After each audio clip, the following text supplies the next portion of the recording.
I believe that everybody has a story, and I'm fascinated to hear them.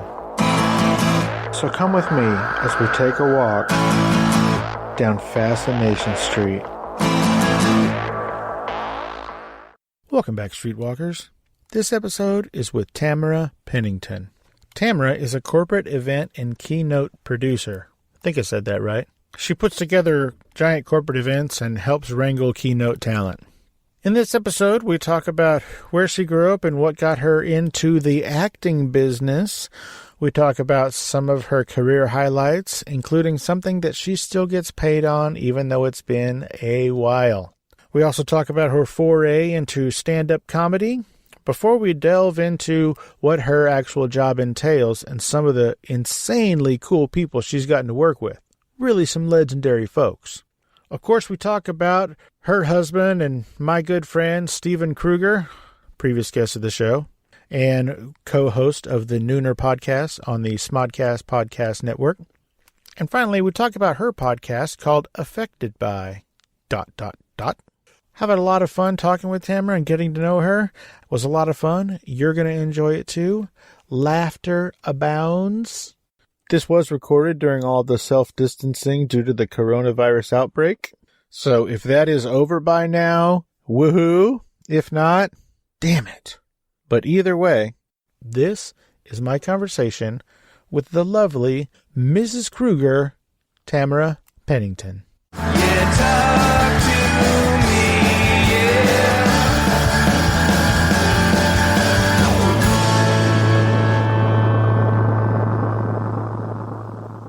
Welcome to Fascination Street Podcast, Tamara Pennington. How you doing today?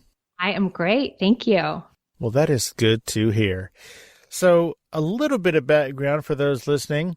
Tamara and I guess we've been going on tangential paths for about the last, 5 or 6 years. Wow. We've both been in love with the same man for... No, I'm just kidding. Well, I'm sort of kidding. Well, maybe I'm not kidding. I don't think you're kidding, Steve. I don't think you're kidding. All right. So seriously, folks, I want to shock Tamara straight out of the gate. Tamara does not know this. Uh-oh. But I've spent hours inside her home when she wasn't there. That's creepy as shit, right? It's a little creepy. And now let's clarify. Is that our home in Austin or our home in LA? Well, why do we have to pick nits? I interviewed your husband, the great Steven Kruger, at the very beginning of my podcast. He was the second ever episode of Fascination Street Podcast. Wow. And I did it in your home in Austin, Texas. Now, Tamara, I'd like to start out with where people were born and raised before we get into what the hell they were doing in Austin. So, where were you born and raised? Where are you from, Tamara? I am from Orange County, California, behind the orange curtain, as some people say. That is where I was born and raised for, 22 years. 22 years. What led your family to the OC? Probably divorce. I'm gonna go with divorce for 500, please. Oh, nice. So I think we lived in worse places. Oh my God, I'm going to already alienate people. We lived in the Inland Empire. Yeah, fuck you, IE. Yeah, 909, suck it. We lived there for years when my parents were married. And then when they divorced, at some point, my mom moved us to Orange County, to Santa Ana in Orange County, California. And then we just kept moving south. Interesting. So How long did it take you before you moved to Mexico? No, that's too far south. Too far. I definitely went there, though. When you were young and wanted to drink and you lived in Orange County, Mexico was a destination. Oh, yeah, I bet. Is that Tijuana? Is that over there? Yeah. Nice. Yep. Tijuana, Rosarito Beach. Very cool. Being from San Antonio, Mexico is pretty close to us, too. Yeah. But we are like Laredo. Yeah, Laredo, I think, is the closest to us. Yeah. It's a little bit different in that it's not as much of a party atmosphere as Tijuana. Yeah, that's probably good. But it is just as insane and fun. Well, back in the day when you could just walk across the border and get back. Yeah, exactly. Things have changed a bit. Yeah, things have changed a lot. So, Tamara, what did you want to do when you grew up? What did you want to be? So I think when I was a little kid, I wanted to be, like a lot of kids, I wanted to be a nurse or a singer or a teacher. I think those were my three top choices, and quickly realized that singing was not going to be in my wheelhouse. That wasn't going to happen for me. And then eventually, I think probably about high school, I wanted to be an actor or a model or both because I was very tall as a youngster. What happened? I still am tall, but okay. I still am tall. I haven't shrunk. Surprisingly, you'd think so with all the times I've fallen, that would somehow shrink me down. Very clumsy. But yeah, I wanted to be an actor and a model, I guess. I wanted to be on the covers of magazines. Did that happen? It did not happen. I did act. I have not been on the cover of a magazine. I'm sure I'm probably somewhere in some old issue of Soap Digest going to some event with an ex-boyfriend, but I think that's what's his name? Just kidding. His name? Totally kidding. Okay. I would tell you. It doesn't matter. So, did you go to college? I did. I went to UC Irvine and studied English literature. Why English lit? Because I just loved literature. I loved to read. I was a big reader. I really always knew I was going to go to college, and I couldn't think of what else I would be interested in studying. And I just didn't feel like I needed to study acting in a university setting in order to be an actor. So I chose English. Well, for those listening, I have no idea how old Tamara is, and we're not going to find out. But just based on me, I am 46 years old. And when I was in high school, it was taught to us very passionately that if we didn't go to college, then we were going to be flipping hamburgers at McDonald's for the rest of our lives. Yep. Is that why you wanted to go to college? Because it doesn't sound like you were like, you know what? I love to read. I should pay somebody a lot of money to let me read. I'm not going to mention my age, but I will say I went to UC Irvine. I lived in California, so I went as a in-state tuition. And back then it was very, very, very affordable. So it wasn't a ton of money. Going to college was so ingrained in me from the time I was small. I don't even remember why or how. I just knew I had to go. It wasn't presented to me as an option. So it was expected? Very much expected. And I'm the older child. So, I did what I was expected in a lot of ways. So it was so much expected and ingrained into your upbringing that it wasn't even really a conversation. It was just like, oh, well, that's happening. Yeah, I wanted to go, and I'm glad I went. I remember talking about it with my ex soap star, or he might be a soap star now. I really don't know. Oh, what's his name? I'm just kidding. He also went to college. I think he told me something like, you know what? It's the one thing no one can ever take it away from you. Maybe you don't have a degree, maybe you don't have this, but you'll always have your education. So, I sort of bought into that. What kind of an asshole says, hey, right? You might not even get a degree, but at least you went. What? Well, no, I just mean it's a 22-year-old philosophy. What do you want? That's true. Good point. Yeah, that's what they told me. They said, you know what, Steve? Nobody can ever take away your GED. Did you go to college, Steve? I've driven past to several of them. Yeah. I went to college for a couple of semesters, not very many. Yeah. At the time that I was trying to do that, I was raising a child basically by myself, but then also working between 50 and 70 hours a week. So yeah. I quickly realized that it was too hard. It was too hard to try and do all of that while going to college. And it turns out a GED is all I needed. Yep. I don't need a college degree for what I did then and what I do now. And I have a very different opinion on college now than I did when I was younger. Why? Because I see that you don't have to go to college. I think if you want to go to college or you're specializing or it's important to you, then you should go.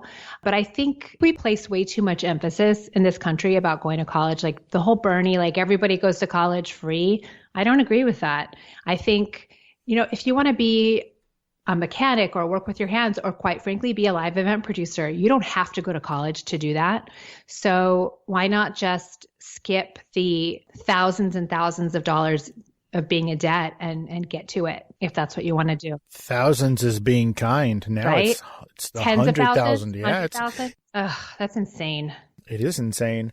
But I don't have any college to speak of. I certainly didn't graduate, but I have had jobs in finance. I have had jobs in mortgages. And the funny thing about whether you are talking about a high school diploma or you're talking about a college degree is that almost nobody says, prove it. Right? I had a job for 8 years that paid very, very well, and I was very good at my job. And on my application, I said, yes, I graduated high school, and I don't even remember what college I put that I went to, but nobody ever asked, and I worked there for 8 years. Yeah, no one asks. No one asks to see your diploma. No, they don't. Kudos to anybody who wants to, but I don't think it's as necessary as my generation was led to believe. I'm a little mad about it, actually. Same. I think we're in the same generation. And yeah, we were led to believe, you had to do that or you're just going to be destitute. You weren't going to make it. The two things that really, really anger me about school back in my day was how they treated college and how they treated AIDS. Oh, that took a turn. It did take a turn because the way I was learning it, if a mosquito bit an AIDS infected person and then bit you, you were going to die within a week. Yeah. I mean, it was insane. Yeah. Everybody's going to get it. Your generation just can't have sex ever. So just forget about it. That was the 80s. The 80s and the 90s. Yeah. Yep. Late 80s, early 90s. And they were like, hey, look, you know what? Even a condom won't stop it. So just kill yourself. And I was like, great. This is going to be fun. Awesome. Lifestyle. I remember being really scared of it when I was young. So my parents are divorced, as I mentioned. And I still remember being in high school. I think I was in high school or junior high school. And my dad very inappropriately, this is when AIDS was like in the news, everybody, you have to get tested. And it, you know, like you said, it's hyper contagious. And he was scared that he had AIDS because that's how much of a player he was. That's how much he was getting around. I remember him telling me he took an AIDS test and then he was really excited that he passed. So that probably explains a lot about my psyche. It certainly explains a lot about their divorce. I know. It's like, I don't really think that's a thing you need to share with your kids. Or anybody other than the partners who maybe asked you to get that test. Yep. You know, I say that I was terrified of it, but I couldn't have been that terrified because I did have a child while I was in high school. So I guess I can talk all the shit I want, but the proof is in the pudding. Proof is in the kit. Yeah. And it's interesting that you had a child when you were in high school because when I was in my early 20s, I used to volunteer for Planned Parenthood and my subject was unintended pregnancy. So I would go into high schools and talk to kids in their sophomore year, so 15-year-olds at quote unquote at-risk high schools in Los Angeles. That means poor. Yep, that's what it means. Okay. Well, it means poor plus the continuation school in Beverly Hills. What the fuck is a continuation school? It may be a California term. It's basically if your behavior is so bad, you get kicked out of regular high school. Oh, okay. We called that alternative school here. Yeah, same thing. Gotcha. Okay. So I remember I would go to classes, talk to 15-year-olds, and I was pretty young myself in my early 20s.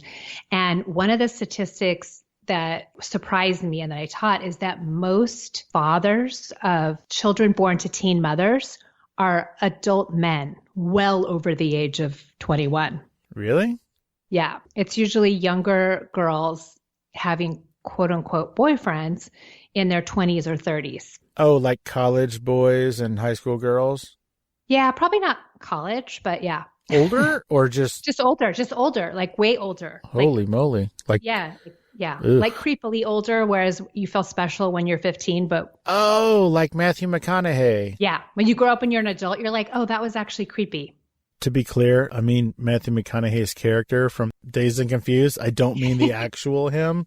Yes, we're not saying Matthew McConaughey did anything creepy. What we're saying is we don't know that he did. We can't prove it.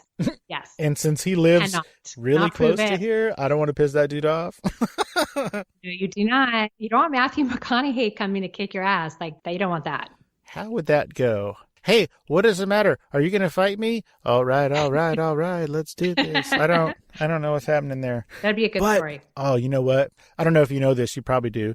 But he is like the vice president of marketing for Wild Turkey or some shit like that. What? And so maybe he'll get so drunk on wild turkey that he'll crash his Lincoln on the way to kick my ass. And then I'll be okay. Yeah, you can dream. And I will. Hey, Streetwalkers, here's a word from our sponsors.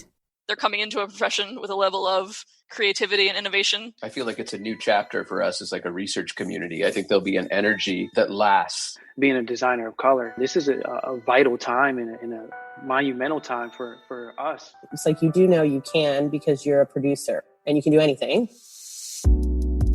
If you're interested in hearing inspiring stories from individuals who have successfully pivoted, contributed to solving the mystery of COVID-19, and founded new companies during the pandemic, this podcast is for you.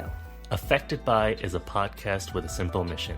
We talk to a bunch of regular people about how they're making it work at work. The challenges they face, The workarounds they found, the innovations they've spearheaded, and the inspiration they found to focus on the positive. Find Affected By on Apple Podcasts, Spotify, Stitcher, or your preferred platform. Let's get back into it. So you decided you were just going to go ahead and be an actress. Yep. You were like, this nursing thing, forget about Forget it. I'm going to use my English lit degree to go read scripts out loud That's in front right. of people. I can really understand the script. So what made you finally decide on acting? Did you just roll some dice or what? Did you follow a boy?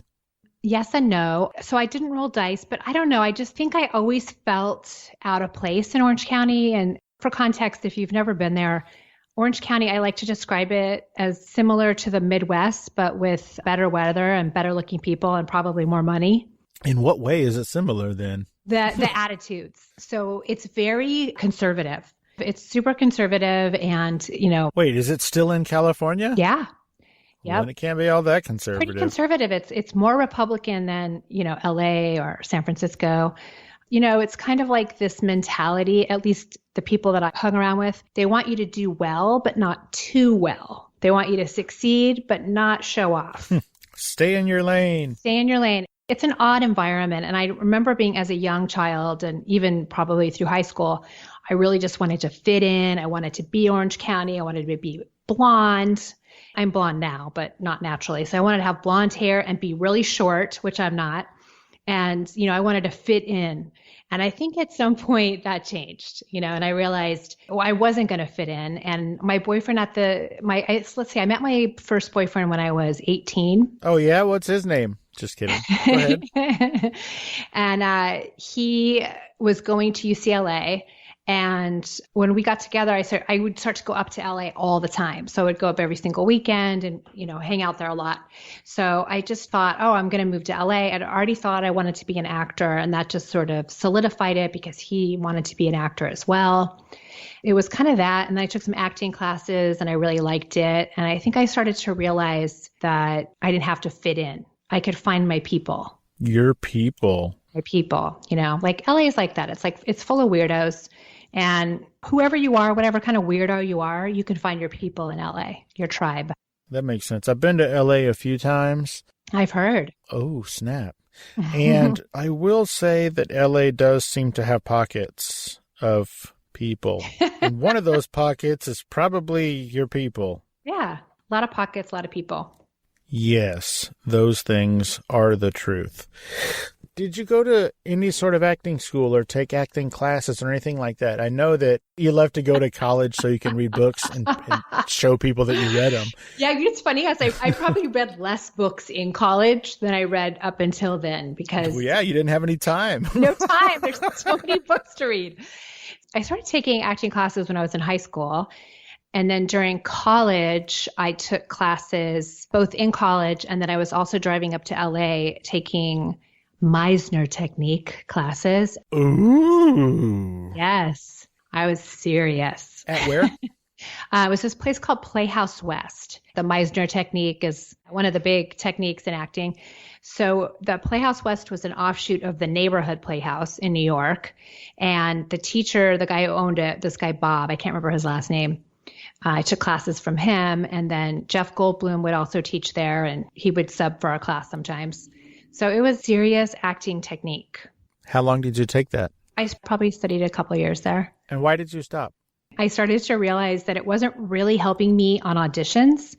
Yeah, I couldn't just sit there and wait for someone to come to the door and do an activity, which is a big part. Yeah, I couldn't repeat what the other person was saying and get the part. So then I studied with this woman, Margie Haber, who taught. I know Margie. You know Margie? No. Oh, she was great. She's kind of famous here in LA, and she taught an audition technique class. So I studied there, and then I studied with Corey Allen, was my scene study teacher for years and years, and he was most famous for being Buzz. I think his name was Buzz in Rebel Without a Cause, that James Dean movie. Do you remember that? I do. The guy who his shoelace gets stuck and he can't get out of the car. Yes, which later they sort of stole that for Footloose. Oh, yes. Right. That must have been super dope. It was super dope. I think it's really cool that even giant actors like Mr. Goldblum take time out to go teach. Yeah. I interviewed Glenn Morshower, who has been in literally everything. Mm-hmm. He was in, I think, probably every episode of 24. He's in all the Transformers. I mean, he's been in everything forever. And it doesn't matter how successful he is or how many movies he has or does or whatever, even if he is recurring or a cast member on an ongoing television show, it does not matter. He always takes time to do his classes. He always teaches his classes. That's great. I really think it's cool. And he says that the reason he does it is because after so many years in the business, you can get a little burned out or drained. And he said that seeing the excitement from his students fills him with joy. Like it reinvigorates him to see the passion coming out of these kids or these young adults or whatever. So I get that it's maybe not entirely selfless, but it's still pretty dope. Yeah, I think that's why Corey taught as well, because he was a super successful television director. Like he definitely didn't need to teach for the money. Right. So I think he had a similar reason. And I've heard that from several people who have had teachers who are working actors. Look, you don't get paid a ton of money to be an acting teacher. Wait, what? Or any teacher. Yeah, no kidding. So it's definitely for the passion. And it's really great to learn from people who are actively working in the business because they have that perspective rather than it's not all theory. Yeah, and also sometimes they sort of teach you some things that you don't really learn in school. Like I've interviewed a lot of people who came out of, Tisch in NYU or whatever and different acting schools. And there's a bunch of stuff that they don't teach you. And kind of to piggyback on what you said, part of what they don't teach you is how to audition. Yep. They teach you how to do the job, but not how to get the job. Yes. And then also they don't really go into a whole lot of depth about what to do with your money. Because as an actor, your job is to audition. And that doesn't pay. Yeah. And when you finally do get a job, you have to really manage it because it might be a while before you get another job. So that money has to last. And those are just a couple of things that they don't really teach you in school. So I think that's really dope that working actors will step in and sort of fill some of those gaps. Yeah, I agree. I don't think I ever quite made it to the point where I needed to figure out what to do with all my money that I made from acting. Well, a lot of people don't. Yeah. And that makes it even harder. If you're struggling, then it's got to be even more of a Sisyphean task, trying to get that career started while trying to juggle all these other plates. Yep. At some point, and I really want to hear the story behind this. At some point, you did some stand-up. Is that right? That is true. Yes. Be funny, go. Nope. I've been married to Kruger for too long. He sucked the funny all right out of me. Oh, yeah, that guy sucks. Yeah, he really uses it all for himself. I was acting for years. Of course, I had a million other jobs while I was doing it, waiting tables, teaching, etc. And then I quit. I was probably in my early 30s. And I just realized at some point that it wasn't happening, and it wasn't going to happen the way I wanted it to happen. I got my big break and I did a co-star role on Friends. Friends? I'm unfamiliar with this. Is this animated? Was this a voiceover? No, it was a live action program with 6 fun friends who live next door to each other in New York City. That's insane. Okay, so that was your big break? Yeah, I jokingly say that. So that's how I got my SAG card finally. I think I had done some extra work on ER. I don't know if you're familiar with that program. Oh, it's pronounced but okay. Yeah. With the great and handsome Noah Wiley. That's what everybody says. Noah Everybody Wiley. always says the great and handsome Yes. Noah Wiley. And he was overshadowed somewhat by the Clunes, as I like to call him. I was an extra on that. There's steps to getting your SAG card. I think if you're an extra, you get these certificates that you can, once you get a real job, you hand in and get your SAG card. I can't remember the exact procedure. It may have changed anyways. It sounds like sort of like a provisional driver's license. Yeah, you know what? It kind of is. That's actually a really, really good description. So I did that, and that's where I first met Quentin Tarantino, actually, because he was going to direct an episode or 2 episodes of ER. So he went just to hang out on the set and check it out, and I didn't know who he was. I just thought he was like this super weird, coked up, tall guy who kept trying to talk to us. So far, it sounds like you knew exactly who he was. Yeah, and then later I was like, oh, I met that guy. I think that was a pretty apt description. Now, he really likes the taller ladies. Oh. Were you blonde at the time? No, I wasn't. He really likes the tall blonde ladies. And also, I believe he has a thing for feet. Was he checking out your feet? Well, I hope not, because that would have, well, I mean, who cares? Because that would have turned him off, but I wasn't really excited about him anyway. I had a super hot boyfriend at the time, so. Oh, yeah? What was his name? Just kidding. Same guy. Oh, cool. Same guy from before.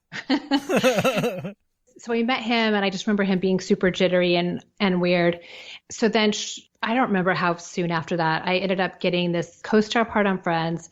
And I remember walking out of the audition into the parking lot to my car, and I got a phone call from my agent who said, if they don't cut the part, it's yours. Oh, how sweet. So I was like excited, but kind of hesitant, you know? So I ended up getting the part, and then it got cut afterwards. What episode was it? I know they're all called The One Where or The One With. Yeah, it's called The One with Rachel's Inadvertent Kiss. Oh. And my scene with Rachel, Jennifer Aniston. Your scene was with Jennifer Aniston? It was. It was very short. I think I had one tiny, tiny line. Oh, they cut it because she's 4'3" Yeah. and No, they had me sitting. Oh, they had me Christ. sitting down. They had me sitting. She was lovely. I think I tried to improvise and make my line longer, and the director gave me a note, like, just say the line. So she was lovely. They cut it for time. And when I watched the edit, when I watched it, watched the program, I was like, oh, I get it.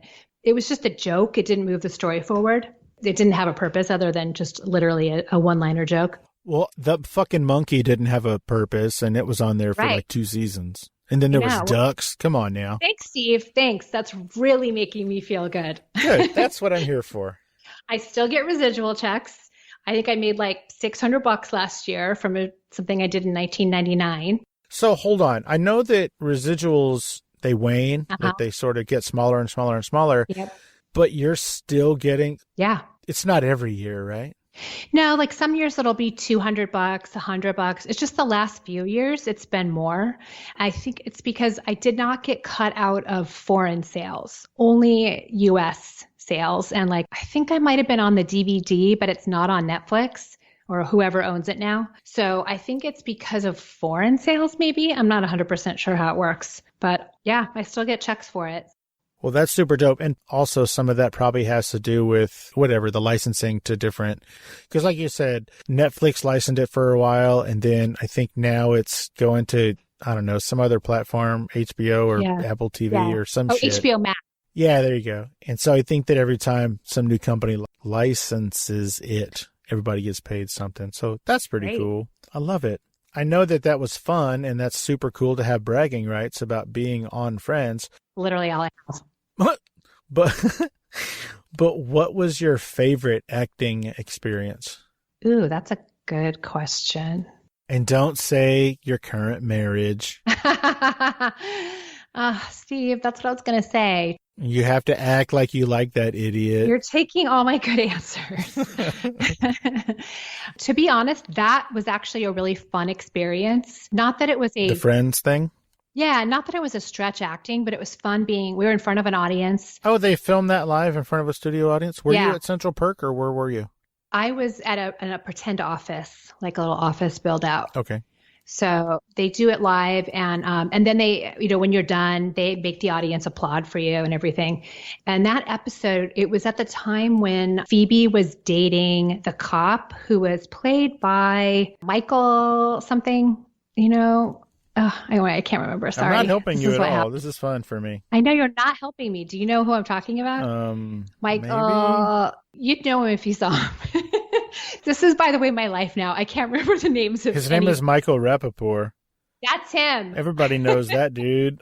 I don't know him from Friends, but he was on Friends for an arc. So he was there. That's insane. That day, and somebody else. And it was when Jen Aniston was dating Brad Pitt. So I spent a lot of my time trying to hang out at the craft service table and potentially get a glimpse of Brad Pitt, which did not happen.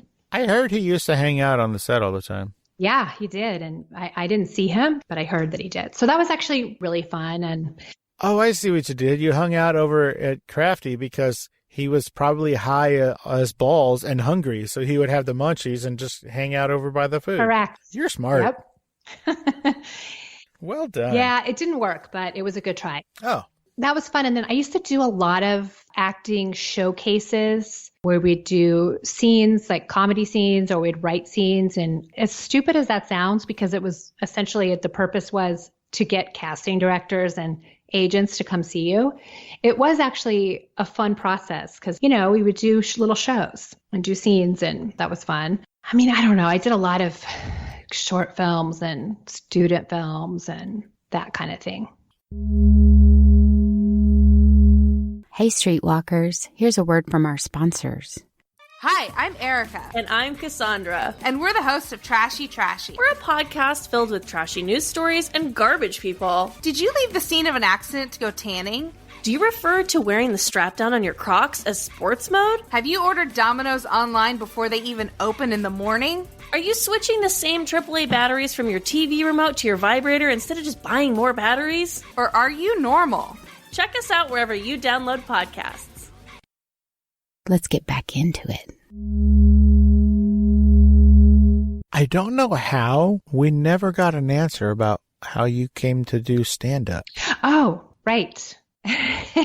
So at the end of my acting, I was doing, and you may not know this, and this nugget you may enjoy just because. Nugget. Oh, did you meet Nugget when you came to? Yes, I did. I did meet Nugget. And for those listening who don't know, Nugget is her dogger. And Nugget basically has her own Instagram page.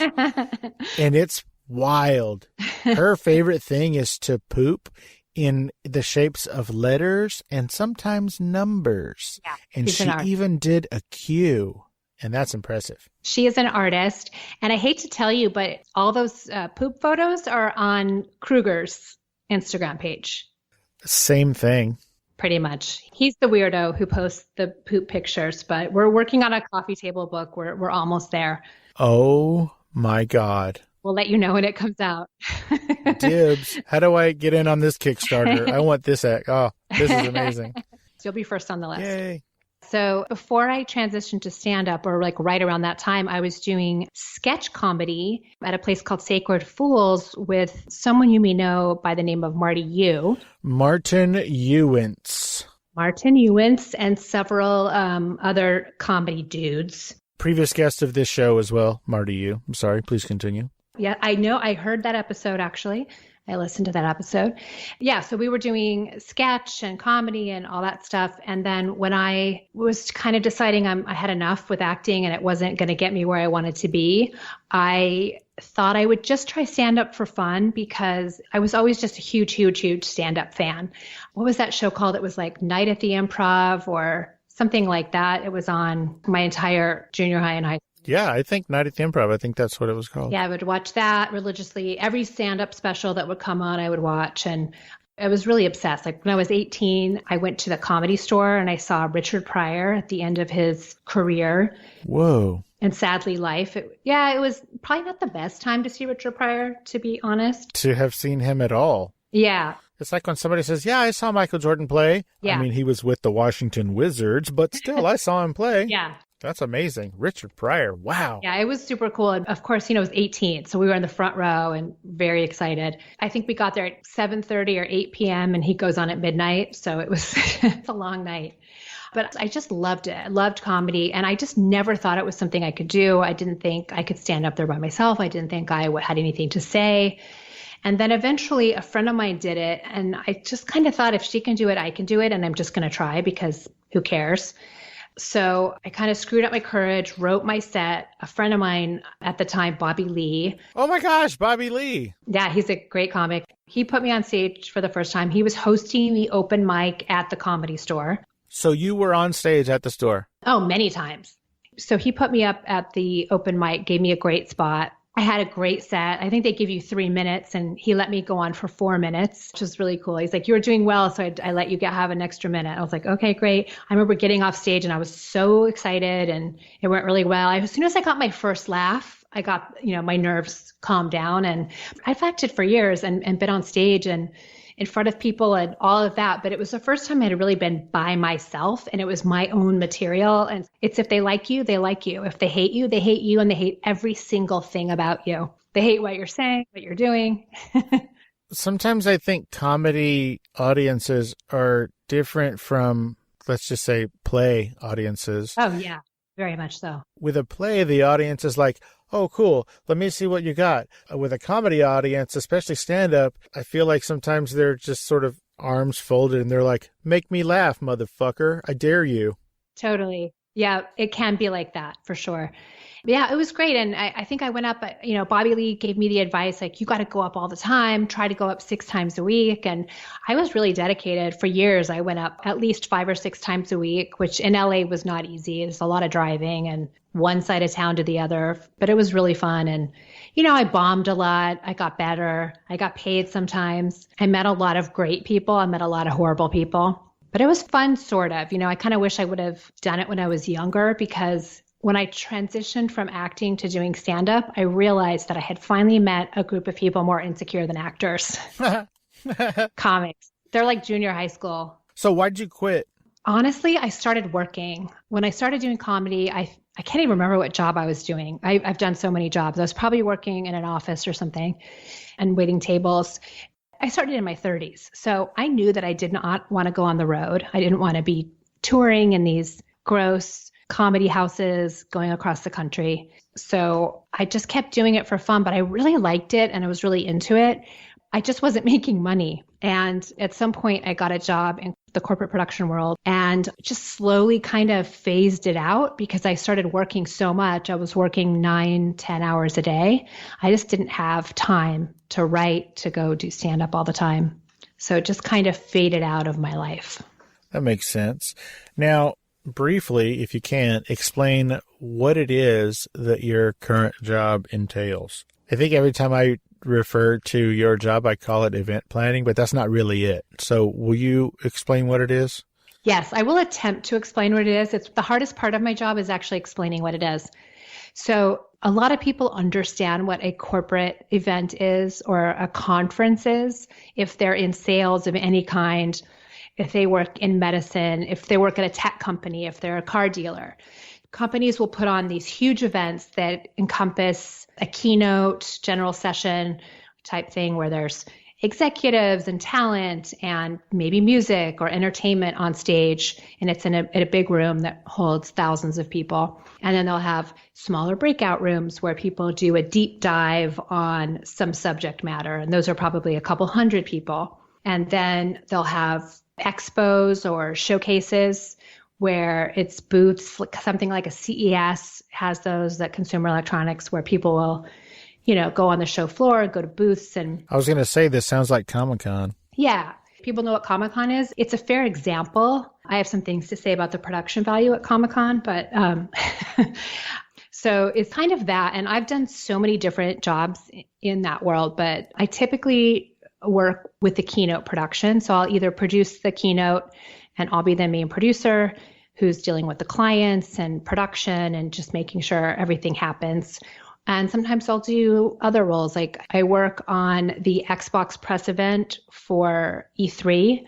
And on that show, I have a really small role. I work backstage and I make sure that all the presenters and all the developers who are going to be on stage and Phil Spencer, who's the head of Xbox, and all those people get from their green rooms to backstage and have what they need. And so I've kind of done a lot of different things in the world, but right now I mainly do keynotes. So Keynote, let's just say I own Google, and I'm going to have somebody come in and talk to all my Google nerds. And they like to be called Googlers. Well, fuck those nerds. So let's just say that no comment. Let's just say that all these Google nerds, they really love Jerry Seinfeld. So I'm going to fly Jerry Seinfeld in and have him tell some cool jokes, and also maybe talk about how to get your shit together and become great at your chosen profession. So you would be producing the Seinfeld thing?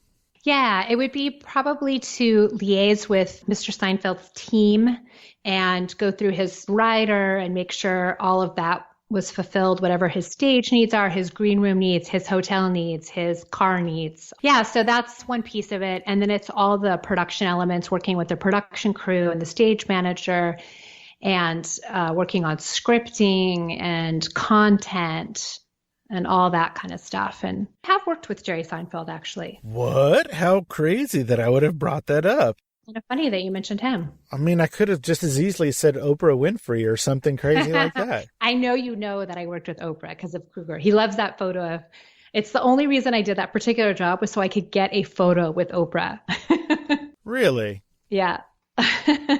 Getting paid was just an ancillary benefit. Yeah, I mean, getting paid was nice, but, it's Oprah. It is Oprah. So at some point, this job took you and our dear cuckolded friend, Steve Kruger, out of Los Angeles and into Austin. Yeah, it actually was not the job that took us to Austin, because I can do my job from anywhere. It's all remote until I fly to the on-site space. But I had never lived anywhere else. I grew up in Southern California, lived in Southern California my entire life, wanted to live somewhere else. We needed a break from LA, and he liked Austin and I liked Austin, so we moved there. Well, there you go. Yeah. You lived here for what, like a year and a half, 3 years, 2 years? Just about 2 years, exactly. I loved Austin. I loved most things about it. I was lucky because I had clients in Austin that were also friends, and I had a couple other friends that lived there. So I actually had people there, whereas Kruger, I think he had one friend there. It was great. I love the lifestyle. I love that at 5 o'clock, people start drinking beer. I love that people go biking and go in the river, go in the lake. I love tubing. I love everything. Coming from LA and California, you could not have picked a more California Texas city. It was like dipping your toe into the pool to see if it was going to be fine. So I'm glad that you had a good experience there. What is your position? What do you call yourself? Live event producer. I want to talk to you a little bit more about that.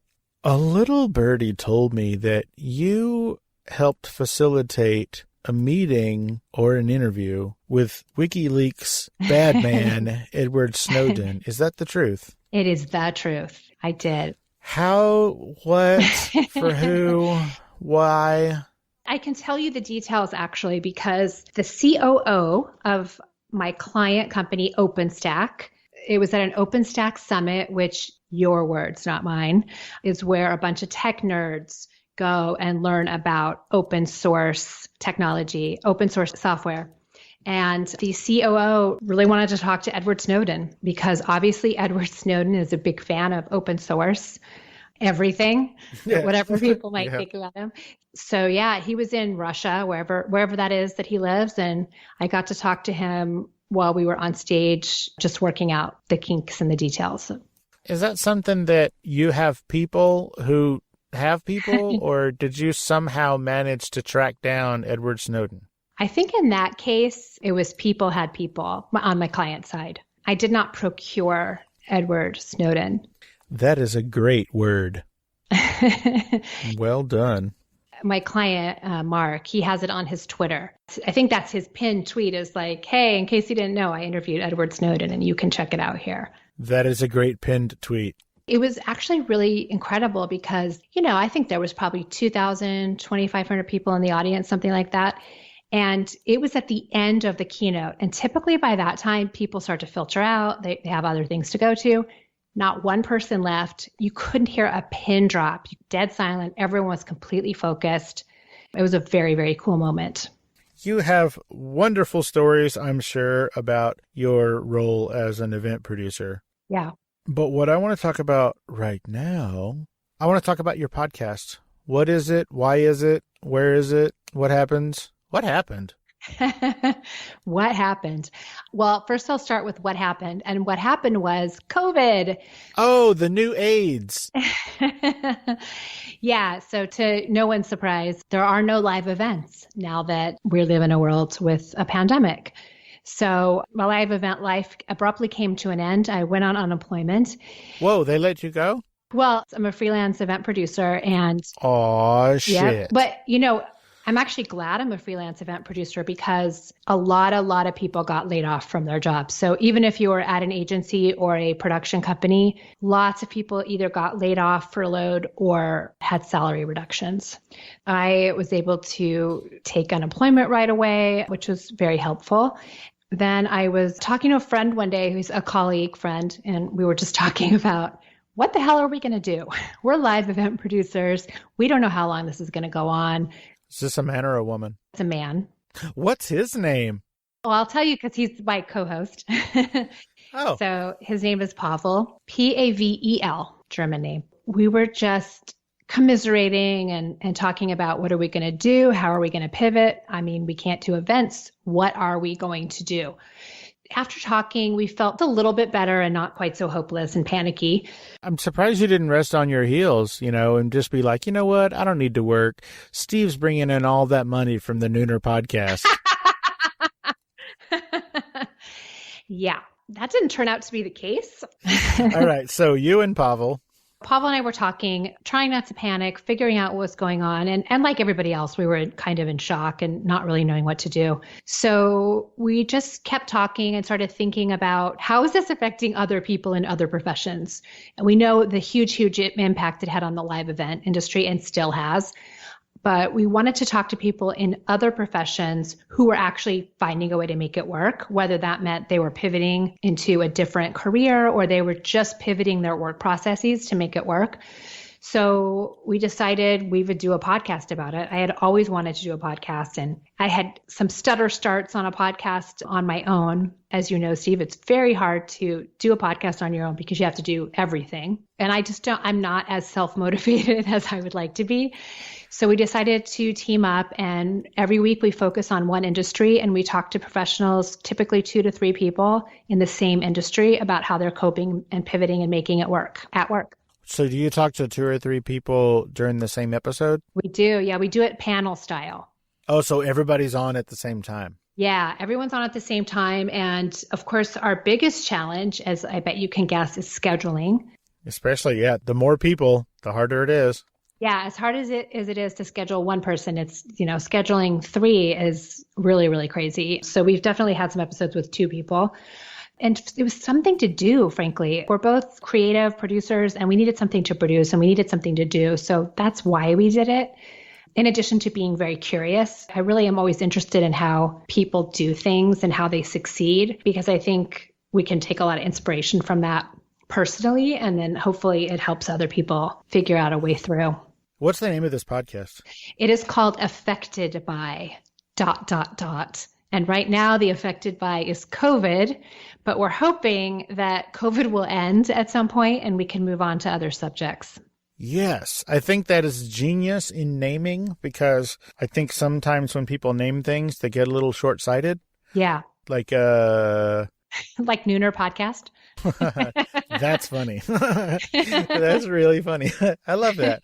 Yes, like that. But also, like, when I was a child, there was a Canadian show that was on PBS, and it was called James at 15.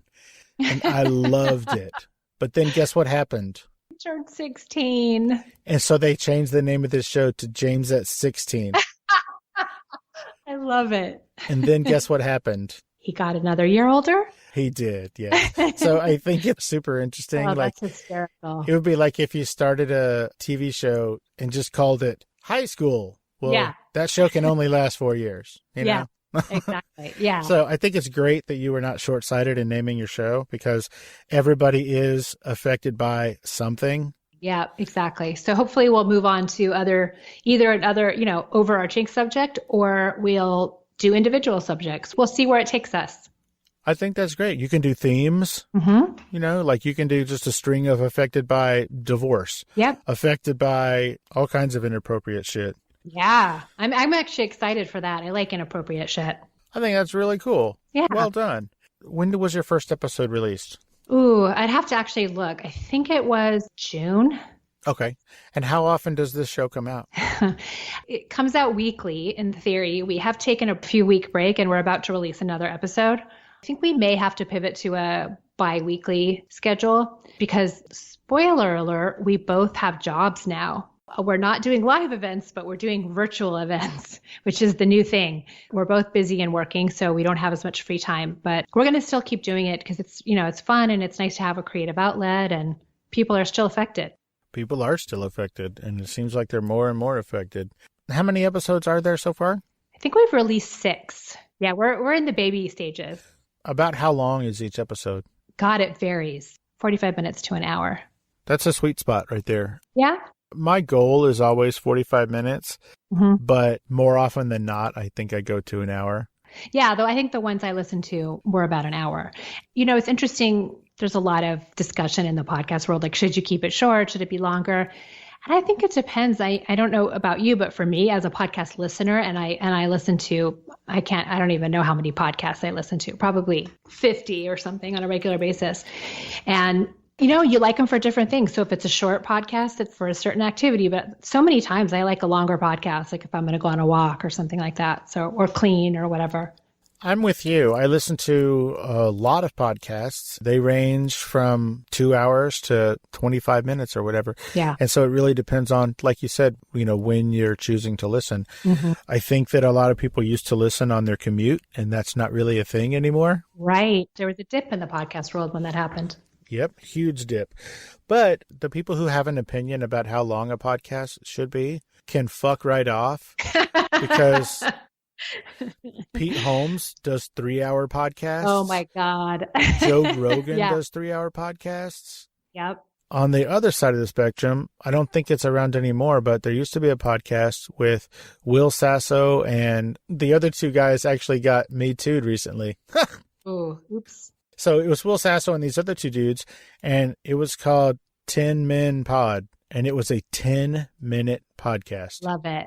And it was wildly successful. Yeah. So everybody who has an opinion, Yeah. they can get bent, because Like it. you can either produce or you can just talk about producing. So if you have an opinion about how long a show should be, shut the fuck up and go make one.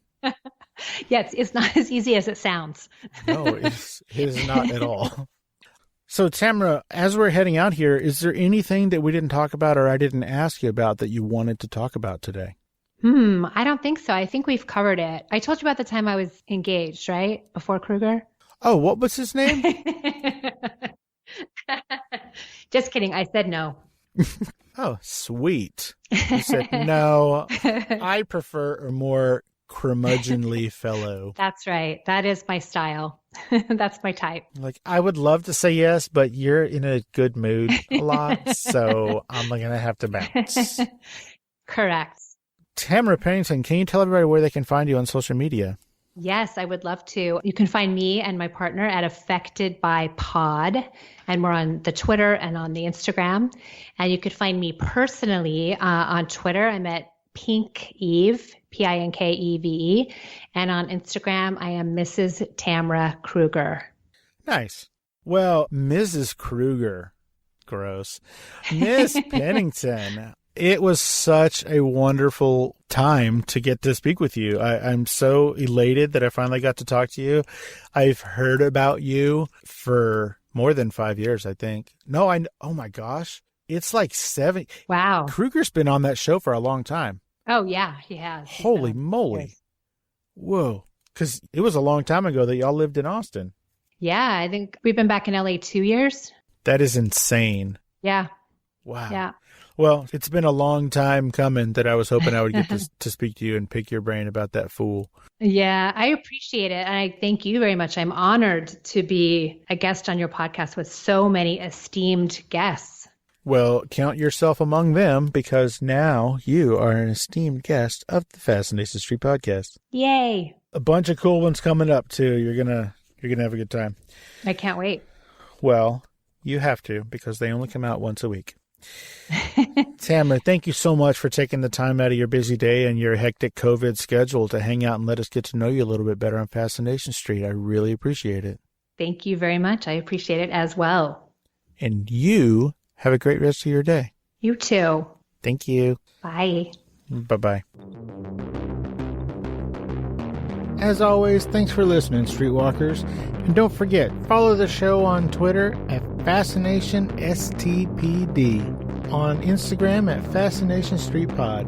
Follow the podcast page on Facebook at Fascination Street Podcast. And of course, you can always email me at fascinationstreetpod@gmail.com. And if you haven't already, don't forget to hit the like and subscribe button and rate us on iTunes. Opening music is the song Magnolia from the 2014 album Intransigence, used with permission from Douglas Miles Clark. Closing music is Apollo from the 2001 album Into the Known by the band Sapphire. Thanks for hanging out with us and getting to know a little bit about our guest. We'll see you next time on Fascination Street.